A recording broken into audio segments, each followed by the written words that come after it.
Hello friends, welcome to my YouTube channel Bapiji technology YouTube চ্যানেলে আপনাদের স্বাগত। আজকে আমি এই ভিডিওতে একটি কম্পিউটারের কমন প্রবলেম নিয়ে আলোচনা করব। ভিডিওটি শেষ পর্যন্ত দেখুন। সিপিইউ পাওয়ার বাটন প্রেস করছি, দেখুন লাইন এসে গেছে। ডিসপ্লের দিকে দেখুন,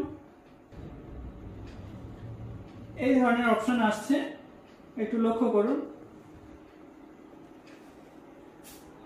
দেখলে মনে হবে উইন্ডোজ নর্মাল ভাবেই লোডিং হচ্ছে। এখন মনে হচ্ছে উইন্ডোজ সঠিক নিয়মেই খুলছে। তো দেখুন,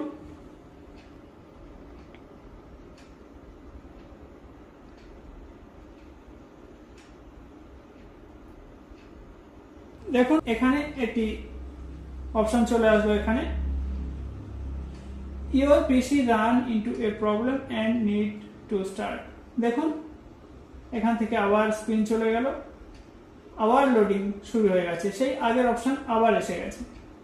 বারবার এই ধরনের অপশন চেঞ্জ হচ্ছে, আবার ঘুরে সেই আগের অপশনে চলে আসছে। দেখুন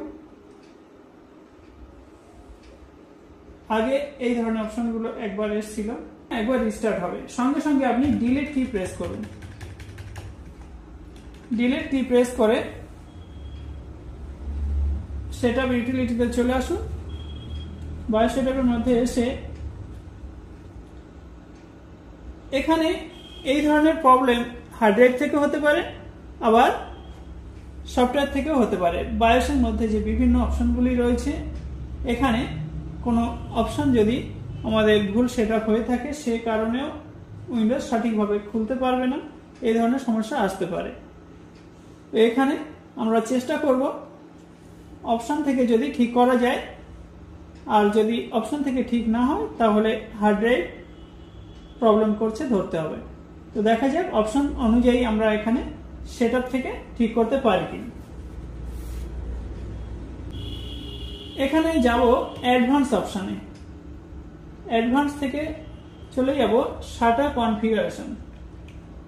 এখানে গিয়ে এন্টার করব। এন্টার করার পর এখানে বিভিন্ন ধরনের অপশনগুলি আপনি দেখতে পাবেন। এখানে লেখা রয়েছে শাটার মোড সিলেকশন আইডি। এখানে গিয়ে এন্টার করুন। এখানে তিনটি অপশন দেখা যাচ্ছে। দ্বিতীয় অপশনটি সিলেক্ট করুন। এই অপশনটি সিলেক্ট করার পর এন্টার করুন। দেখুন shutter mode selection AHCI change হয়ে গেছে। এখানে আসার পর কিবোর্ড থেকে F10 প্রেস করুন। সেভ করার জন্য ইয়েস, আমি এখানে এন্টার করছি। ওয়েট করুন, উইন্ডোজ লোডিং চলছে, একটু ওয়েট করতে হবে। স্বাভাবিকভাবেই উইন্ডোজ খুলছে, পিসি আপডেট দেখাচ্ছে।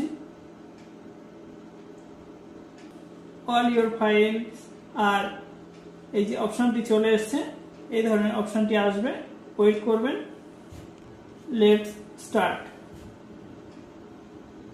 দেখুন উইন্ডোজ খুলে গেছে। স্বাভাবিক ছিল না, আমরা ঠিক করতে পারলাম সেই সেটআপকে। ভিডিওটি ভালো লাগলে লাইক, কমেন্ট, শেয়ার করবেন এবং আমার চ্যানেলে নতুন হয়ে থাকলে চ্যানেলটি সাবস্ক্রাইব করে অল নোটিফিকেশন অন করে দেবেন। Thanks for watching.